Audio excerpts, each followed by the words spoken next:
Phone tapping కేసులో BRS party తీరు దొంగే దొంగ అన్నట్లుందని ప్రభుత్వ విప్ ఆది శ్రీనివాస్ అన్నారు. ఫోన్ ట్యాపింగ్ వ్యవహారంలో బీఆర్ఎస్ పార్టీ పాపం పండిందన్నారు. ఫోన్ ట్యాపింగ్ వ్యవహారాన్ని తమకు అంటించే ప్రయత్నం చేస్తున్నారని ఆగ్రహం వ్యక్తం చేశారు.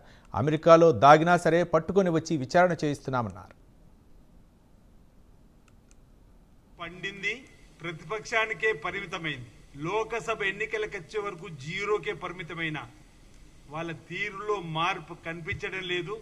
వారి మకిలి మాకంటించే ప్రయత్నం చేస్తున్నారు, వారి బురద మాకంటించే ప్రయత్నం చేస్తున్నారు, వాళ్ళ ఆలోచనలు మాకున్నట్లుగా చెప్పే ప్రయత్నం చేస్తున్నారు. ఈరోజు సిట్ ఆఫీసు ముందు టెలిఫోన్ ట్యాపింగ్ సంబంధించినటువంటి ఆ పాపంలో ఉన్నటువంటి వాళ్ళందరూ కూడా సిట్ దగ్గర క్యూ కడుతున్నారు.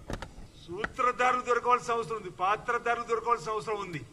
ఎక్కడో అమెరికాలో ఉన్న మన భారతదేశ చట్టం ఔన్నత్యాన్ని ఈ సందర్భంగా మనం చట్టం తన పని తను చేసుకపోతుందని చెప్పండి. నిదర్శనంగా కలుగులో దాక్కున్నప్పుడు కూడా ఈరోజు తప్పలేదు సిట్టు ముందుకు రావడానికి, విచారణలో పాల్గొనడానికి కోసం అనేటువంటి మాట సందర్భంగా చెప్తూ ఈరోజు చట్టాన్ని గౌరవించాల్సింది పోయి ఈరోజు వాళ్ళు ఈ టెలిఫోన్ ట్యాపింగ్ లో మేమేదో టెలిఫోన్ ట్యాపింగ్ చేస్తున్నామని చెప్పినటువంటి ఓ దురుద్దేశాన్ని అపవాదును